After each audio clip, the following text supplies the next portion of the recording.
Hey everybody, it is the Razzball Fantasy Football Podcast. I am Beat joined by the one, the only, the legend, Rudy Gamble. How's it going over there, Rudy? No, going okay. I have not dislocated an ankle. I don't. My hamstring's okay. Just some, I find I've played a lot of pickleball, so it's always my wrist, my elbow, my back, my hip. Yeah, Yeah, I there's thought you were just talking about the NFL this week. yeah. No, I don't have pneumonia. Yeah, Uh, I mean it was a terrible week for injuries. Let's just get it started. yeah, We're gonna start with injuries. I love pickleball to death. I'm a golfer. I'm not a pickleballer. You Oh, get to drink while you but to golf, death, so but to death. it's better. If every Oh yeah, team I'll be perfectly happy if I die with a golf club in my hand. And it'll be a good way to go. Um, Why did I have headphones in when the guy said 4? 49ers needed somebody. They need somebody to go bless their team or their locker room or something because they cannot catch a break.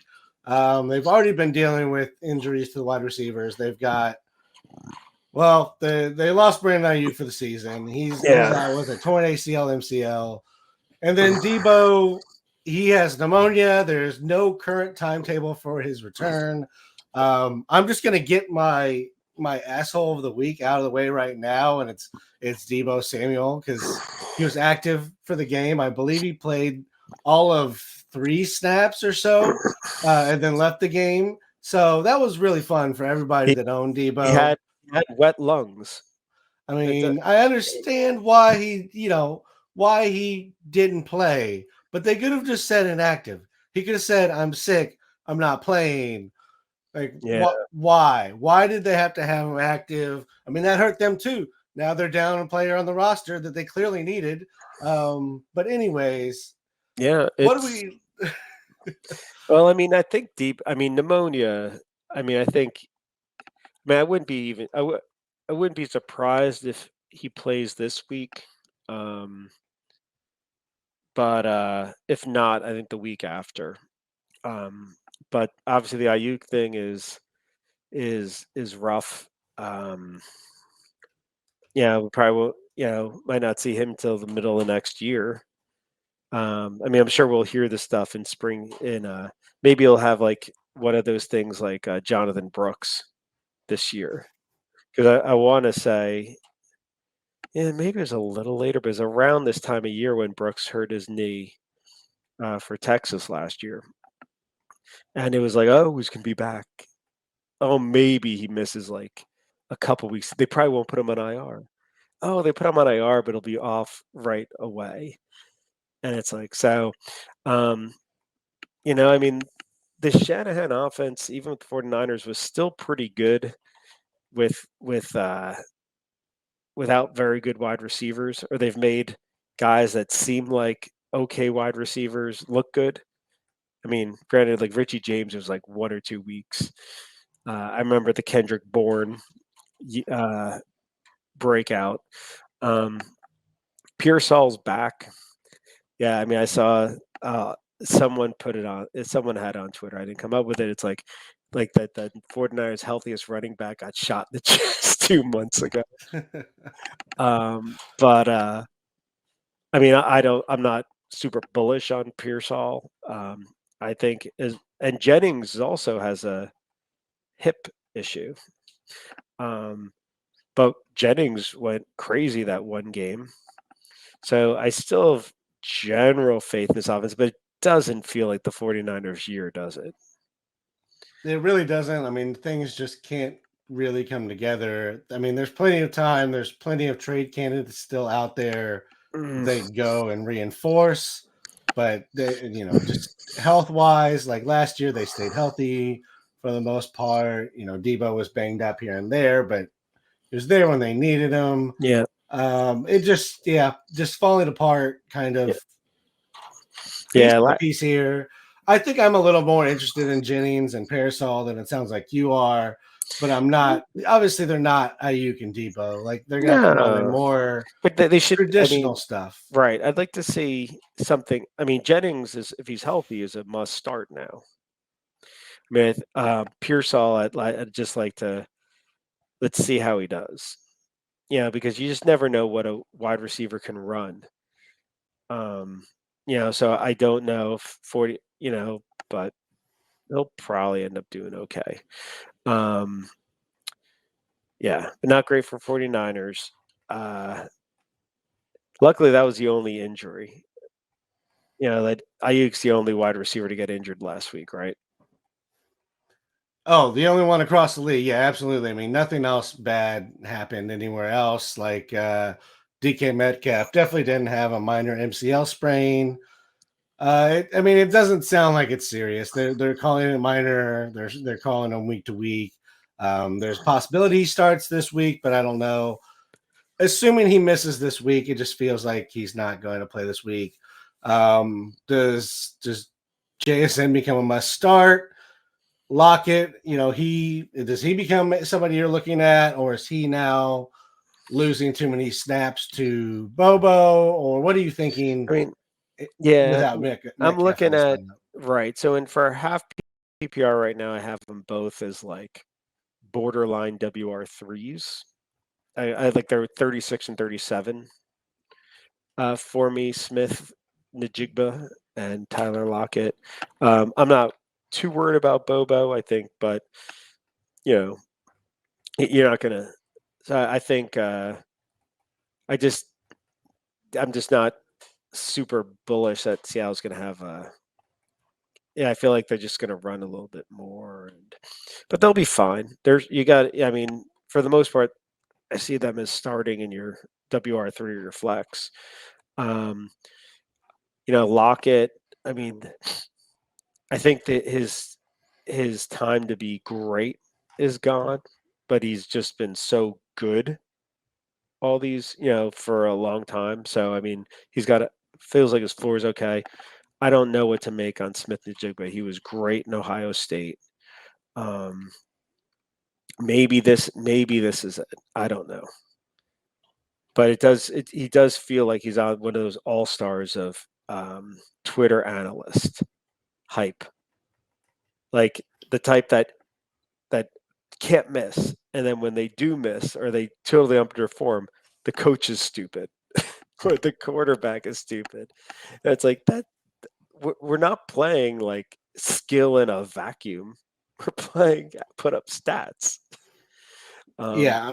I mean, I understand. That's one of my biggest issues sometimes is just seeing the skill and assuming it will take over. JSN was definitely one last year. I feel like his draft price this year has been okay given what he's done. It's not really paid off, and it's not, he's not droppable. So you're kind of in a middle zone there. Yeah. I do think he would be a must start for me this week, though. I think he'd probably be in the top 24 receivers, I'd have to guess. So wide receiver 2, probably in the back end of that, but I would think he's in the wide receiver 2 area for me. If DK misses, Lockett. I mean, he's given up snaps to Bobo. It happened last week. Lockett only played 60%. I don't know if he was banged up or if something happened to Lockett in the game to why he dropped in percentage. So he's not really been in that area. He's been playing more, but it just feels like his time is done is in regards to our game.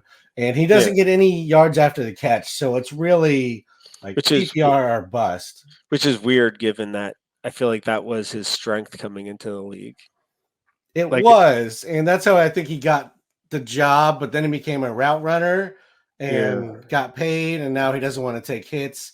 So he just catches and drops. And he says he's fine playing football like that because he doesn't want to die, which, I understand. But it was really bad for our game in regards to getting more yards.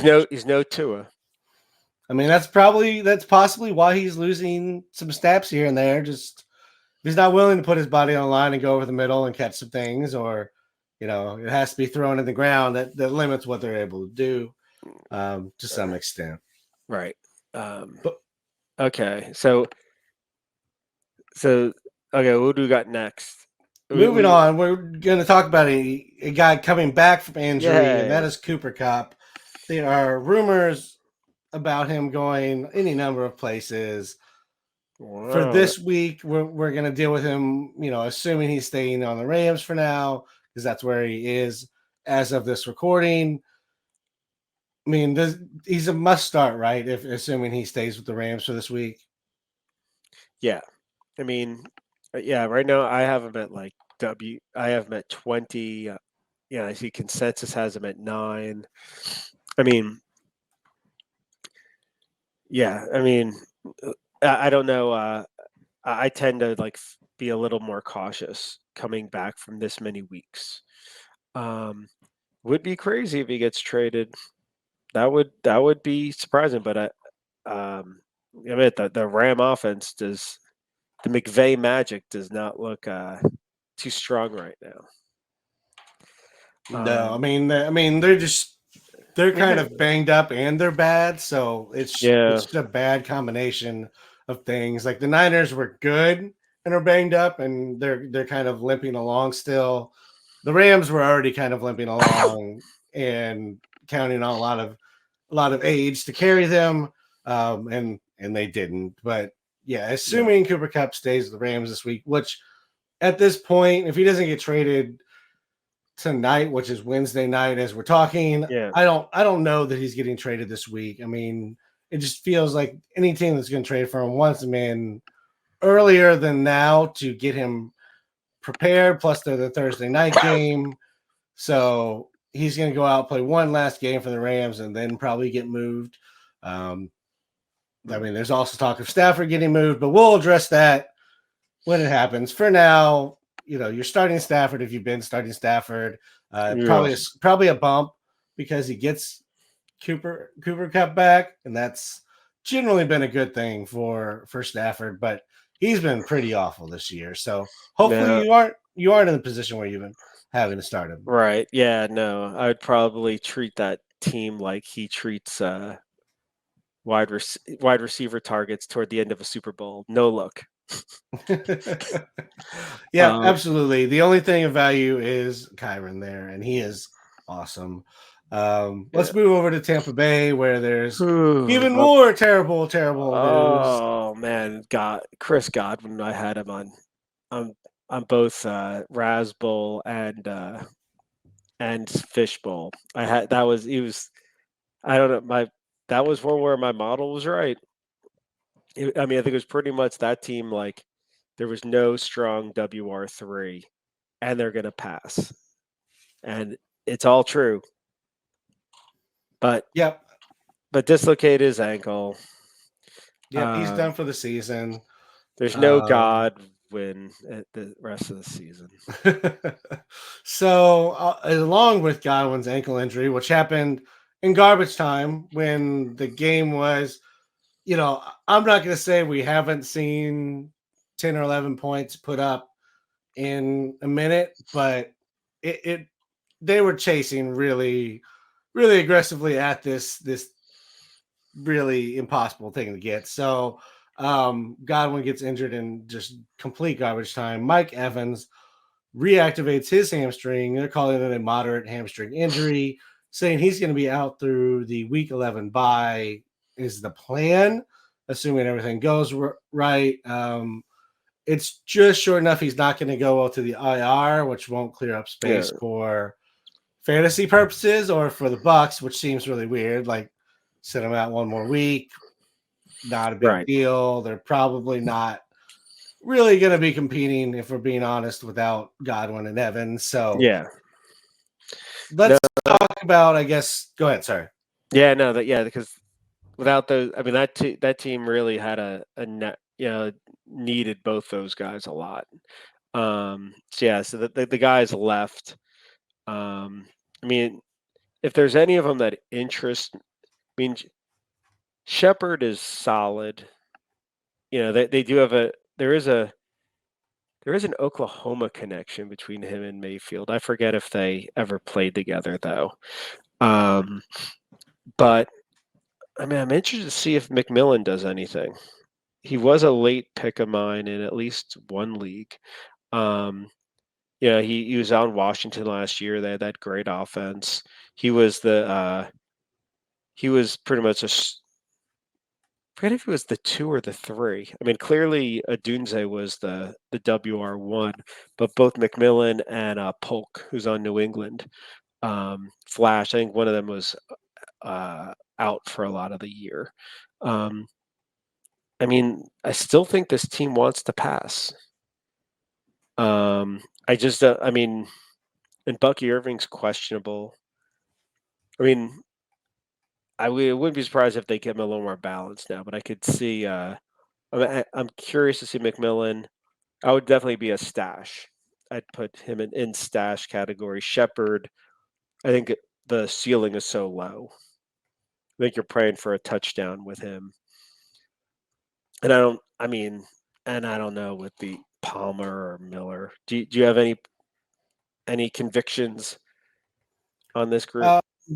I mean, I would say just because the offenses seem to run through the slot receiver that helps Sterling Shepard for PPR leagues. I don't think he's breaking off big runs like we saw occasionally when he was younger.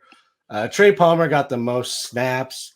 I think McMillan has the most upside, but I like Trey Palmer as well, just from a athletic ability type of play, but I don't think any of them are going to be, they're not the route runners, the receivers that Evans and Godwin were. I would pick them up and see who kind of takes over the role. I think for this week, if you're absolutely dying to have to start one of these guys, again, in a PPR, I would go Shepard. I think in standard, I'm going I think I'm going with Trey Palmer, but I don't have a lot of conviction on that. If I'm being honest, it's going to be so up in the air in regards to who kind of takes over what roles, other than Shepard being in the slot.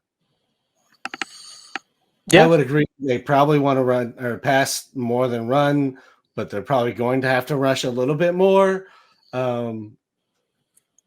That being said, I really just feel like it's going to be more of the way they ran last year, which was a lot of checkdowns through Rachaad White. I think Sean Tucker gets involved with that. Bucky Irving being banged up, we'll see what comes of that, but he still hasn't had like the lead in snaps when Rachaad White is healthy. So it's still Rachaad White's backfield. And if anything, the fact that they're going to be down receiving options is only going to help kind of cement that. And I would be surprised if White and Tucker work out in kind of receiving roles a little bit as well. Yeah, I think that's about right. Yeah, I think it, and yeah, so we'll see. But yeah, I think Tucker's is kind of, he was third banana last week. I wouldn't be surprised if he even fades a little bit if Irving is good to go. Yeah. All right, let's move off of injuries for a second and move into the land of quarterbacks where, well, there was an injury, but we're not going to lead off the top here. We're going to talk about Patrick Mahomes, because there's some quarterback things going on that we have to talk about. One of them is Patrick Mahomes, who is now a low-end quarterback 2, depending on your scoring setup. He's 16th in yardage and QBR. He's 13th in yardage per game. He has 6 passing touchdowns, which ties him for a bunch of people at 20th, 18th in attempts and completions. Is Patrick Mahomes still in must-start territory because of upside alone, or are we getting to the point where, if you have one of the breakout quarterbacks from this year, you might look at somebody? Right. Well, I would say this week at Vegas, I would say he's a must start. So I'm liking that matchup a lot. We'll see with Kareem Hunt. He's questionable right now. He's always been questionable. But the yeah, but I would start Mahomes this week at Vegas. I think that I'm sure. I mean, they seem to be a team that's focused. Their heads on right. They just care about winning. Blah blah blah.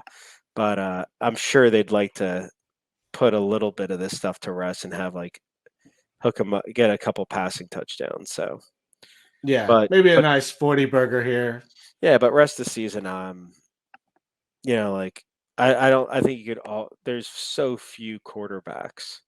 I'm trying to think right now. The quarterbacks that I wouldn't even think about.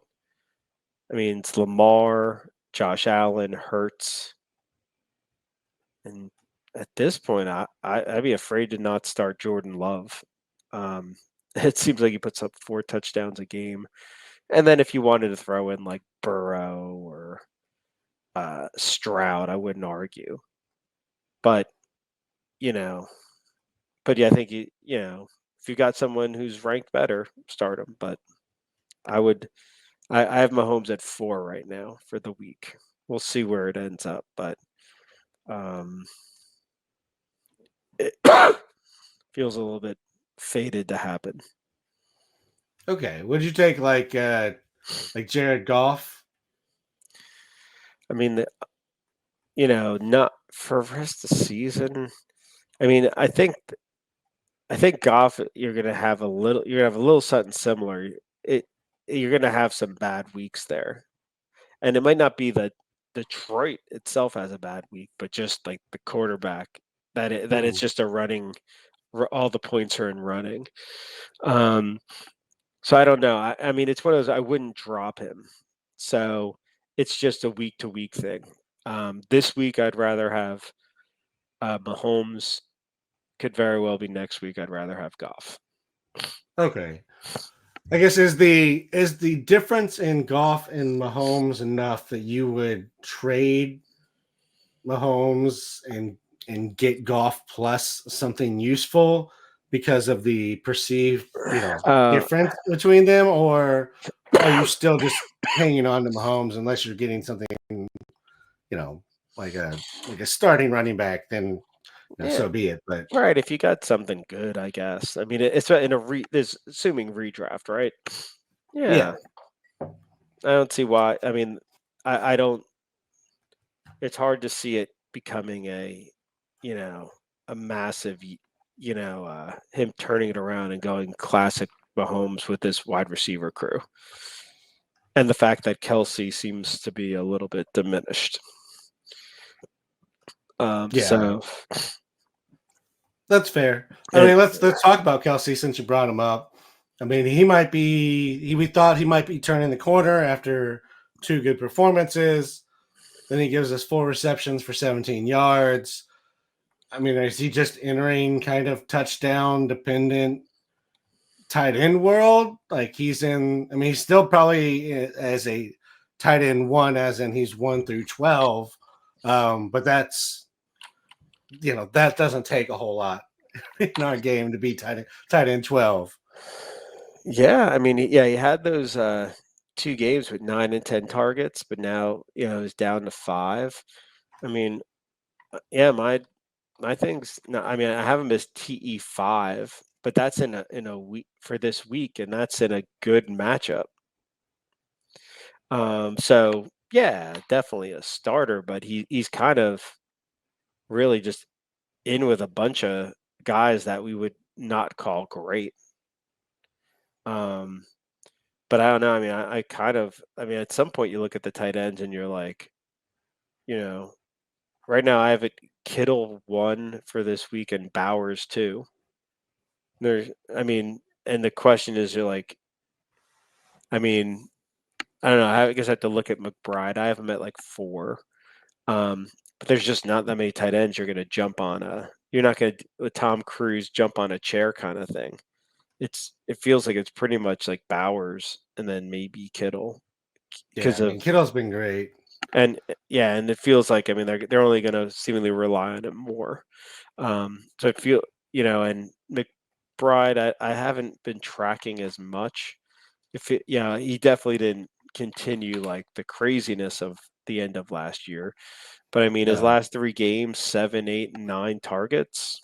Say the targets have definitely been there for McBride, so you can't really be disappointed if you got Yeah. him. Tucker Kraft has been crazy lucky with the touchdowns. I believe he's got 5 in the last 4 games. So if you've owned him, it's been That, nice. It's been a yeah. nice run as far as the touchdowns go, but I wouldn't necessarily be trading a whole lot to get Tucker Kraft. Cole Kmet kind of in the same thought process, although him and Caleb seem to have something, but there's so many weapons in the Bears offense. I guess, would you rather have Kelsey or any of the Baltimore tight ends? Because I meant to talk about this later, but while we're on topic of tight ends, I mean, Andrews goes 4 for 4, gets 41 yards and a touchdown. Likely gets 4 targets, only 2 receptions and 17 yards. But what are you doing with that situation? Oh no, I'd rather have Kelsey than either of them. It's just, I mean, none of them. I'm looking at 4 straight games, and with the peak targets among those 2 is 5 for Andrews. It's Likely's on a pretty much a 2 to 4. I mean, they're both in a range that's just like very touchdown dependent. So they're just fine. I wouldn't, but I'd rather. I think their ceiling right now, from a target perspective, is like Kelsey's floor. So yeah, I mean, it is crazy though how that Mark Andrews just seemed to fall off a cliff this year. Yeah, I mean, they're getting him more and more involved as the season goes on in regards to targets. Right. But really, like, his snaps haven't gone up. He's sitting at 54% this week. Likely was at 59%, and Charlie Kohler was at 36%. So it's not like that's a zero in regards to the snap share for Kohler either. Right. They're just kind of running out all 3 of them, though. Seems to be working. Extent. Yeah, no, I mean, so I think it's just that. I think I think Andrew's just kind of pleasantly surprised when, and then maybe it's a little bit, but his role for years was still only passing down 40% of snaps. It was only he only had a year or 2 where he kind of bounced up. So yeah, they seem to know what they're doing. I wouldn't be too worried on I'm not too interested in the Baltimore tight ends. You got to play one. You got to play one. So yeah, back up. But there is some other big news coming out of going back to Mahomes and Kelsey. They do have an old experienced teammate coming in. They do, along with the Rashee Rice injury. They also had Juju reactivate his injury, and he's out at least this week. So they made a move, and they went ahead and brought in DeAndre Hopkins. Where does he move in the wide receiver rankings for you? He was like a Hail Mary flex play before this trade because Tennessee passing game was awful. He wasn't playing, every down, which seemed weird too. But what are you doing with DeAndre Hopkins now? And what do you think it looks like with D-Hop and Juju both healthy? Yeah, I mean, right now, I don't think any of the Kansas City wide receivers I'd consider to be they'd be WR4 flexes. I mean, I'm looking right now for this week. I have Hopkins kind of capped at like 50% of snaps. I think that first time you play, I have Xavier Worthy. I think with that, I've got him down at like 42 this week. Hopkins 53, Watson like 81. Yeah, they're real. It's real thin and everything like that. But I'd kind of challenge unless if if you told me that, and then going forward, I guess just going back to Hopkins, I mean, maybe he slips in as a WR3. I mean, they could always. I mean, if he gets targeted a ton, it just you just don't know. I feel like right at this point in his career, I mean, it's tough to count on Hopkins. With what kind of separation he's going to be able to get, whether he's going to gel with Mahomes, which is not saying it. Mahomes is a hard one to gel with, but yeah, I don't know if we'll have to see if those two end up having chemistry. Yeah, I mean, I think I'm a little more optimistic in regards to what it looks like in the long term. I agree. This week they're going to be limited, kind of what like we saw from Amari Cooper last week, where he played, I think, like 35 to 50% of the snaps. Like that's about where you're probably going to get Hopkins. He's just not going to, he's not going to have full coverage of the playbook at this point. But I do think they're going to, teach him enough that he knows what he's doing when he's in the game. So I don't mind starting him this week. I just think, you're hoping for, the random Amari Cooper type of touchdown. Right. Which can happen. Like they could definitely plan to get the new guy they just traded for involved. D-Hop is certainly not the old DeAndre Hopkins in Houston, but I still think he has something that was just, the boringness of the Tennessee offense. And maybe he was a little banged up to start the season. But let's move over to Jayden Daniels, who had a rib injury. I'm sure Washington fans were freaking out and just thinking about ghosts of Christmas pasts, but it sounds like it's going to be fine. The x-rays were clean. Marcus Mariota did come in, went 18 for 23 for 205 yards, 2 touchdowns, 11 rushes for 34 yards. Dan Quinn said Daniels is week to week, hasn't been ruled out for this week versus Chicago yet. I'm going to assume Daniels is out. If not, you just continue running the Washington offense as you have. But if he's out, what are you doing with Washington's, pieces here? Because we've kind of gotten to a point where there's some guys we like starting from this team, mainly, Brian Robinson, Terry, Ertz, Eckler, and PPR has been a flex or a very bad running back too. What are you thinking if it's Mariota? I mean, McLaurin, yeah, like as a low WR2, high WR3.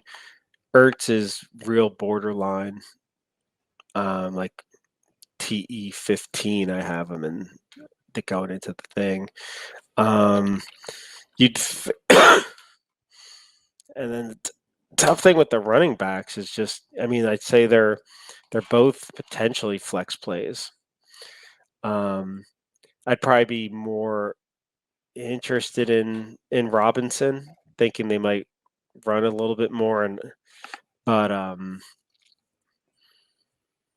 yeah, I'm not as sure on Eckler with Mariota, but I wasn't sure on Eckler anyway. So yeah, I mean, Eckler's kind of just been okay, and that again, that is in PPR only. And okay might be an oversimplification of that.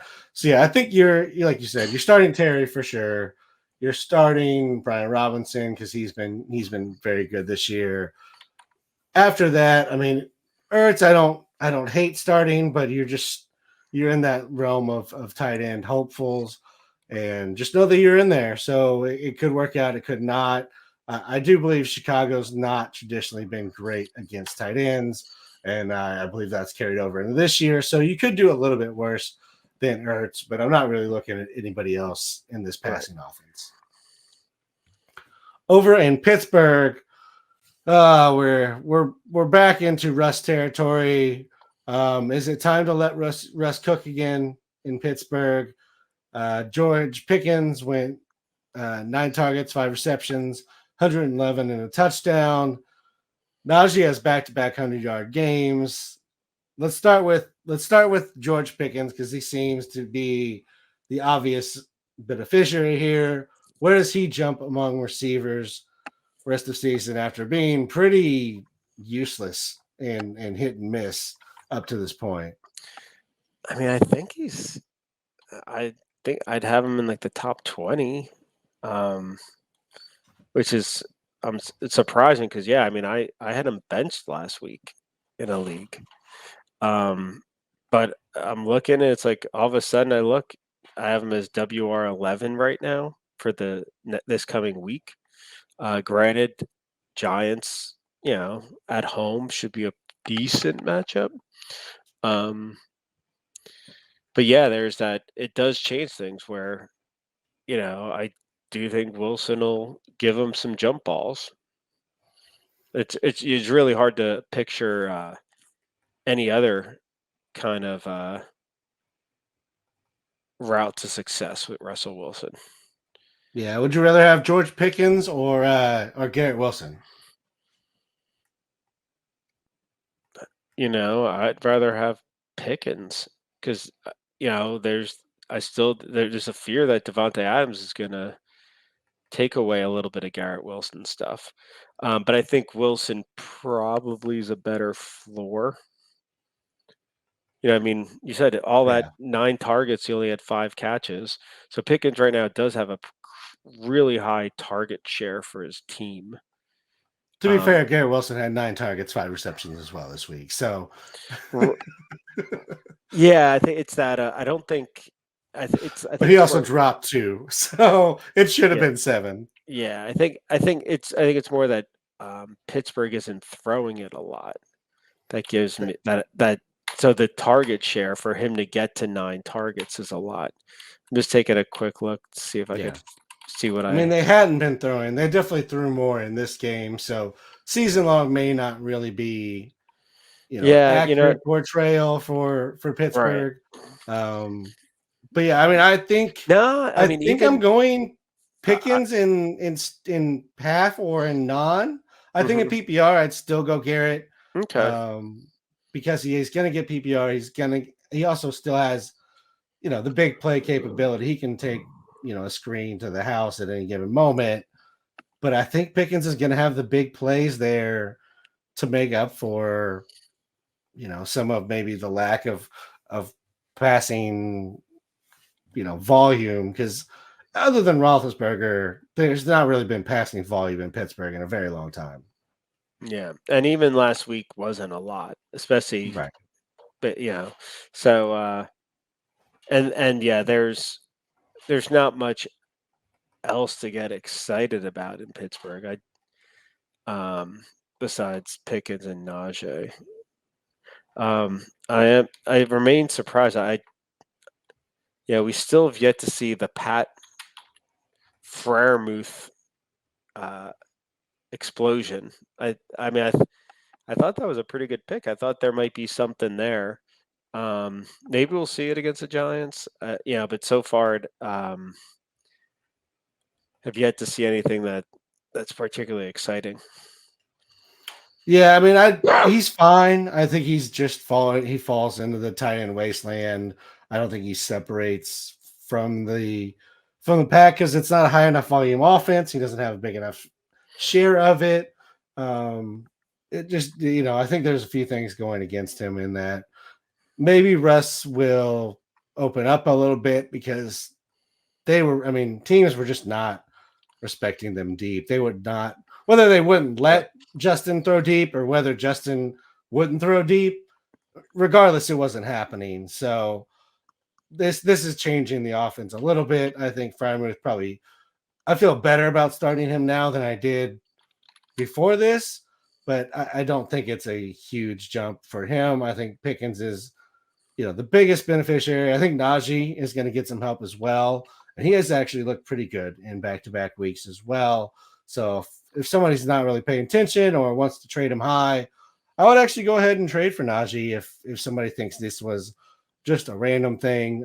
Would you have Pickens or T. Higgins? As they are, I believe, right next to each other in the rankings now. Or not rankings, points scored. I'd rather have Higgins because I just trust the volume more on that team. Okay. Yeah, I think that's fair. Yeah. Moving over to another quarterback situation, Drake Maye went 26 of 37, 276, 2 touchdowns, had 3 rushes for 18 yards. Is Drake Maye for real? Do we have a quarterback in New England post Tom Brady? And along with that, is the tight end position in New England back to relevance with Hunter Henry?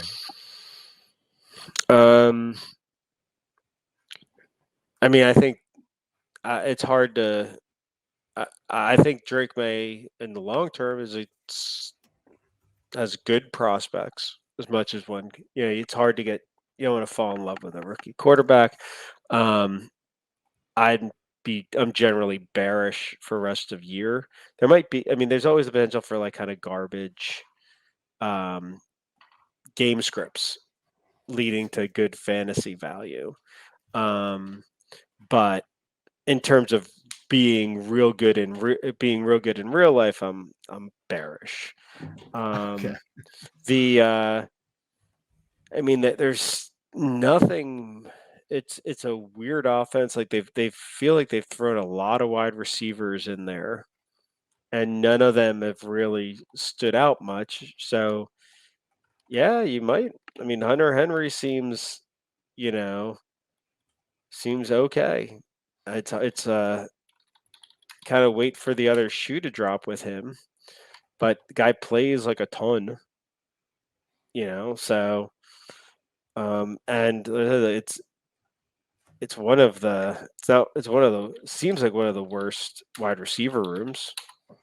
Oh yeah, I mean, I think it's one of the worst wide receiver rooms we've seen in like the last 10 years. I mean, I don't know there's a single person in the wide receiver room that can get open by themselves without some kind of scheme other than Hunter Henry. And he's, that's primarily because he's going to work against linebackers and guys who don't cover as their primary function. So I actually think this is going to help Hunter Henry. I think I don't want anybody else in the passing offense. I mean, nobody else has stepped up. I thought Polk or Baker might do it, but they've been banged up and kind of out, whether it's their injury or an illness or a coach's decision. Like right, and then the whole thing with hasn't done it. Right, then Demario Douglas had like 9 targets the previous 2 weeks, and then he only had 3 last week. And not really sure what's going on there. Yep, yeah, not a and I'll admit, Henry's 9 targets he had 9 the previous 2 games combined. Yeah, I mean, it says more about tight ends in general around the league than anything. But yeah, and Ramondre was really the definite one guy you wanted on this team, and now with his injuries, who knows? I mean, this looks you're getting a little bit like the Tampa Bay 3-headed monster, except one of them is Hunter Henry led them in targets with 9. Austin Hooper had 5. Jermichael Hasty had 5, and then we dropped down to 3 for there's a bunch of people tied at 3. So no receiver got more than 3 targets. Part of that's snaps, part of that's just the way the targets are distributed. Right. I mean, 5. That feels like it'd be like a career high for Hasty, but so that's a bit weird. But the Antonio Gibson experience is kind of meh. So I don't blame him for seeing if they got something there. And Hasty's it is like Hasty's 40th year in the league. He's riding it out like Ernest Johnson. He's just trying to find his place, I mean, good for him. Yeah. And what do you think about Hasty? Is he worth a look in a deeper roster type of format? Because Stevenson a little banged up, and I mean, Hasty doubled Gibson snaps last game, so it seems like they're moving in that direction. Yeah, I mean, well, I thought if Gibson was gonna step up for this team, and be fantasy relevant, he had his shot, and I think the week before it was like a really like 12 rush for 24-yard line. I don't think I wouldn't be racing to pick up Hasty, but I'd rather him than Gibson right now. Yeah, I mean, I think that's pretty much all I would do as well. But with Stevenson a little banged up, I'm a little bit more interested in Hasty just because they may be out of options and he may get work by default. Yep. Moving over to another quarterback situation because it's just a week of that. Yeah, but there's finally some good news. I will say this: for as much as obviously everything that happened with Deshaun Watson, I don't like celebrating anybody's injuries, even if it's a bad person. So I'm gonna just say that he's done for the season because he is. Dorian Thompson, Rob Richardson came in. He has a finger injury. It sounds like it's minor, but he's definitely not going to play this week, or at least not going to start. They've already announced Jameis will be the starter this week. What do you think this does to the offense in Cleveland with the move from Deshaun to Jameis? Or are we kind of swapping in similar type of people? Yeah, I mean,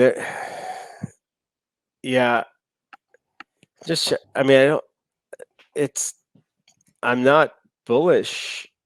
I mean, you look at they've really got no wide receivers. Is Judy still on the team? Yes. Yeah. So I mean, like Cedric Tillman. I mean, this is it's basically a wide receiver group that's missing their WR1 because he's on Buffalo now.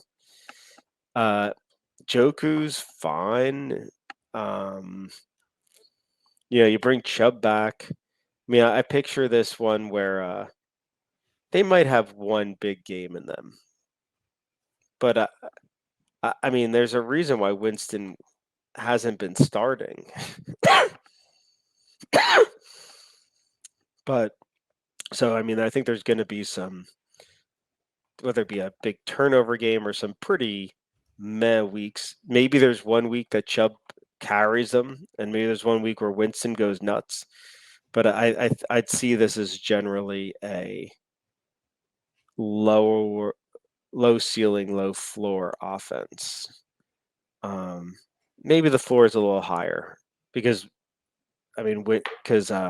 Watson had been so bad that there's some type of dead cat bounce. I mean, it does seem like we see that first week or two.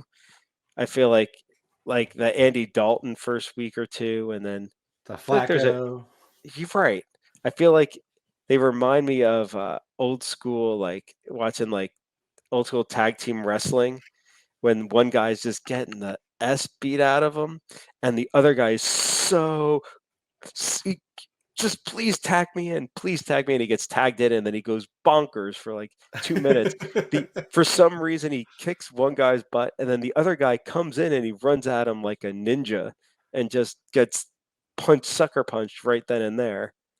Right? Like I feel like these quarterbacks are like that tag team guy coming in and then right when they give, they get 2 games, it's like, Andy Dalton's gesturing to the crowd. He gets like hit from the back and he just gets beat up. It's like, then you realize you're in the undercard. So you're a jobber. You're a jobber. Yeah.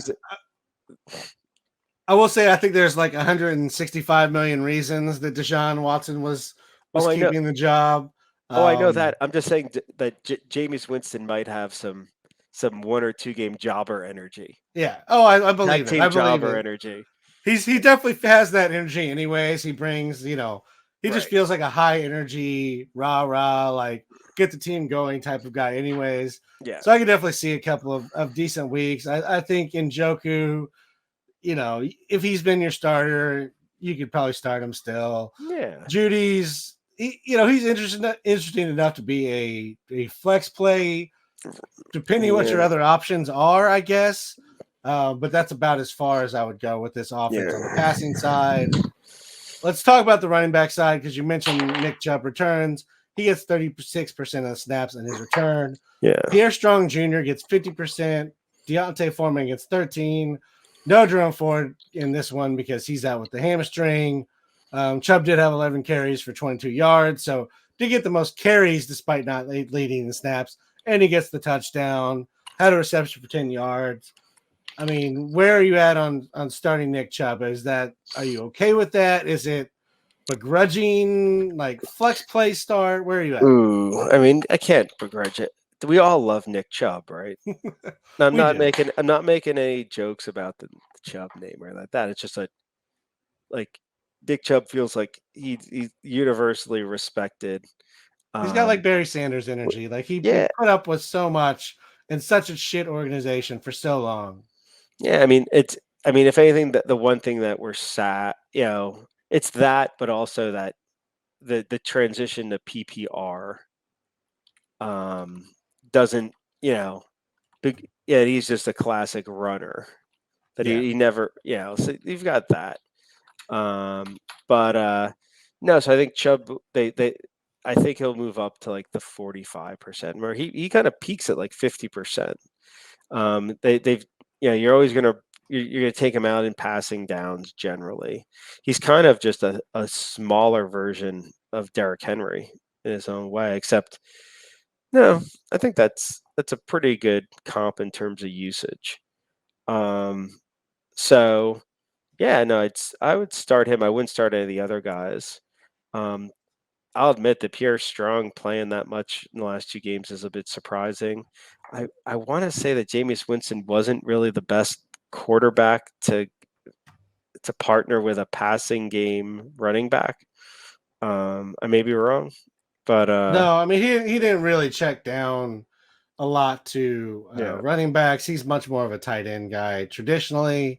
Sometimes the offense can change that, but traditionally, no, he's not really a check down running back guy. So but I mean, Pierre Strong wasn't very interesting anyway. I think it's fine to cut Ford and Foreman.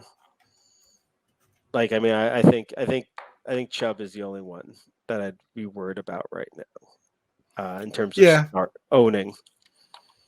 Yeah, I mean, I guess if you wanted to hang on to Ford, we've at least seen him kind of be successful. But this offense is so bad.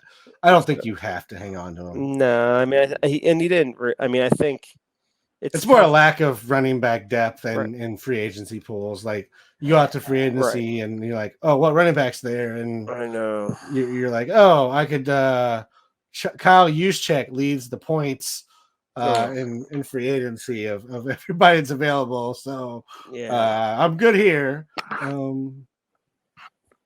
But yeah. Right. Let's move over to one more quarterback situation that's changed. That is the Raiders. And it's just changed. It hasn't necessarily something we haven't seen. We're just reverting back to the start of the year. Aidan O'Connell fractures his thumb, goes to IR. He may be back at some point, but Gardner Minshew is back to starting. I don't know that this really changes anything because you weren't starting anybody in this passing game other than Bowers. And I think if you have Bowers, you're still going to start him. Although, he did not do quite as well with Minshew as he did with O'Connell. So I could see that taking a small step back, still starting him and nobody else in this passing game. Is that how you're approaching it? Or does this maybe give you hope for somebody else in the Raiders offense? I mean, like in a game so they're playing KC. So, I mean, it's an intro I'm looking at. So I feel like the two. Well, now you have Jacoby Myers come back. I forgot about that. So you basically have Tucker, Jacoby Myers, and maybe Turner is your WR3 on that team. Jacoby Myers is I mean, if I probably would rather run out Jacoby Myers than like Sterling Shepard, but doesn't really say a ton. But he tends to be fine. I mean, if I don't remember if I feel like he had some decent games in the beginning of the year, right? I mean, he was okay. I mean, it wasn't great. There's a Uh, reason he got replaced. no, but Um, I know, but Jacoby Myers had 9 and 10 targets. he did. So he was just out. So yeah, I think like I said, a flex play that you should not be enthused about, but that is what I mean. I'm not really worried about, but someone they got to throw to someone Yeah, other than Bowers. I will say like this happens with backup quarterbacks a lot, and I think we talked about it a little bit before. Like they really kind of clipped Minshew's wings. Like he did have 250, 275 yards to start the season, Yeah, back-to-back games, and they were like, you know what, we're not going to throw 30 times a game. yeah. And then the numbers went down. And you're like, well, why aren't you getting as many yards? Well, we changed the offense completely and lost to the Panthers. So Yeah, they wanted to feature Zamir White. yeah, I mean that was obviously a great call because he's doesn't even have the job anymore. But yeah, I mean maybe let's talk about that actually real quick. That's the last note I had for us. What does the running back situation look like? I mean, Zamir White started. We thought he'd be the unquestioned one because Alexander Madison is a backup running back. He's always been a backup running back. I thought he was. He wasn't going to throw away his shot though. Zamir led the team in snaps first 4 weeks, got hurt, returned this week to 14% of the snaps.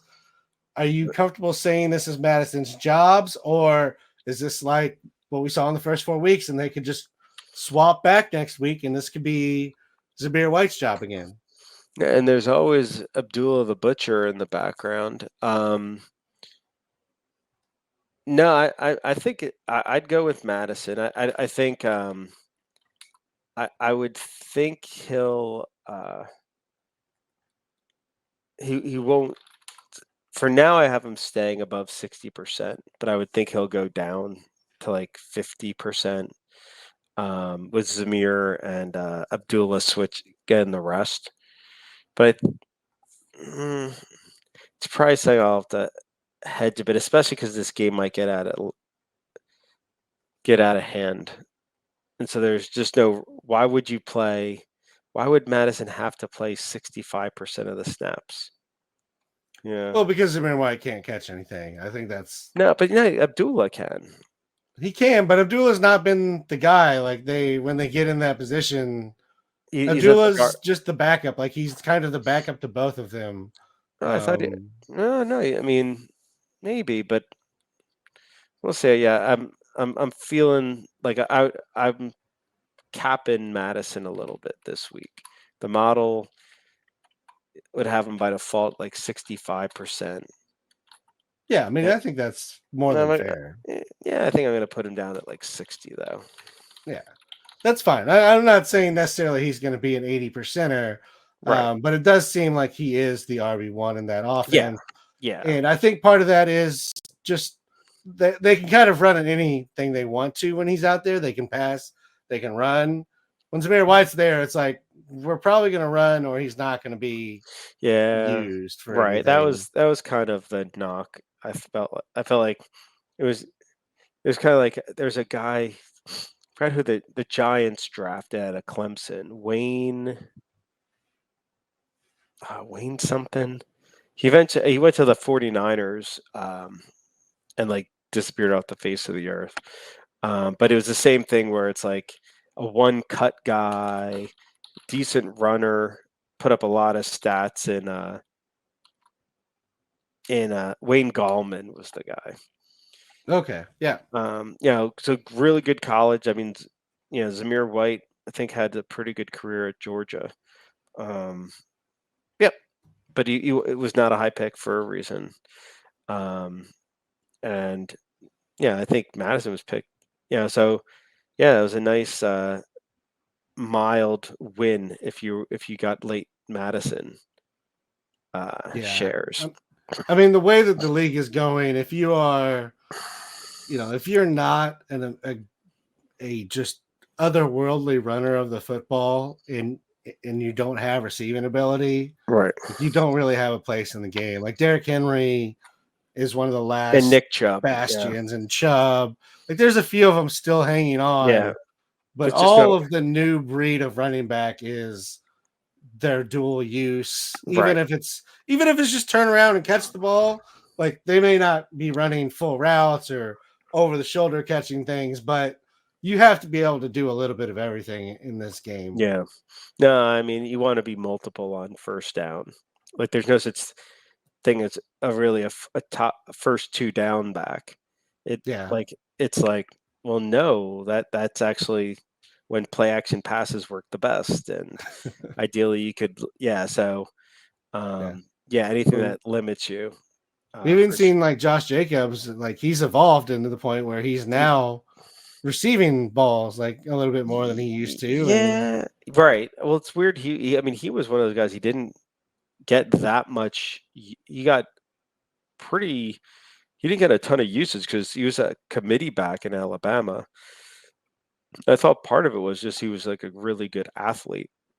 But sometimes those, I think in some ways that being a really good athlete isn't is kind of bad somehow for a running back who's going to try to receive out of the backfield. That's a specific skill set that maybe just takes a lot of attention to detail and rigor. Like, because I just think of guys. Antonio Gibson came into the league as as a really good athlete who, you could put him at running back, but he caught a lot of balls in Memphis, and he never turned into that good of a receiving threat. I'd kind of probably put the same on Tyrone Tracy, who was a converted wide receiver to running back on the Giants. I don't just taking a wild stab. I'm like, nope, probably not going to be a massive receiving threat. But what did Jacobs get, like his first receiving TD or something? Yes. Ridiculous. Jacobs, I think he finally get his receiving touchdown. Yes, he finally got his receiving touchdown. He has the record for most receptions without a touchdown, which is crazy. But yeah, I mean, it's just a guy like his first 2 years first 2 seasons in the league, they went and throw the ball, and they were like, "Hey, can you catch the ball?" He's like, "Yeah, I can catch the ball." And then all of a sudden, since then, he's been like a 50 reception guy. Yeah, I don't know. Maybe it just takes a while. I don't know. Okay, so now you got your favorite segment. It is my favorite segment. It is the asshole of the week. I did give you mine already earlier in the show. It is Deebo Samuel because of the active, sick, played 4 snaps, then left the game. Again, it's not because I don't want him to be healthy. Just inactivate him. Just tell us he's sick and don't let him play. It's so frustrating. I don't understand that. They should basically say, give a status of a player's lungs, and if you do not say anything, I assume the lungs have whatever the right amount of fluid, enough for lung viscosity, but not enough for thermal breakdown. I'm gonna go with Deontay Johnson, who cost me a win. It's like he either goes like 10 receptions or like 1. Like they don't even know I don't even know what Carolina did. Like I think they accomplished absolutely nothing. So maybe some of that should go to Andy Dalton for convincing us that he had this jobber energy that they had turned out. And it was, I mean, like, so they put up a Bryce Young like performance that, we'll get to see the real thing this week, since Andy Dalton got in a car crash. Hope he's okay. But yeah. So Yeah. I'll go with Deontay Johnson on that one. And I think Hubbard's the only one you can play in Carolina. I mean, I don't. We'll see if Jonathan Brooks. This might be this might be his first start. I think Hubbard will be useful. Maybe one more. I'd give him this week. But if Brooks starts this week, yeah, I think Brooks gets like 25% of snaps, and then there's not much. And another bite or two, and Hubbard's useless. Yeah. So what? It's not going to be pretty. We don't expect the return of Bryce Young to be quite the kick that they got when Andy Dalton took over. So that's going to do it for us tonight. If you have any specific questions, you can find us on Twitter. I'm at RazBdon. Rudy is at Rudy Gamble. You can find us on youtube.com/Razzball Fantasy. I apologize to the commenter I missed last week because I was out of town. I'll get you this week if you have the question. Or you can go on to the Razzball Live kickoff show and ask your start-sit questions there as well. Until next week, good luck with your matchups, your waivers, everything that you have to do this week. Go get those W's. Talk to you later, Rudy. Later.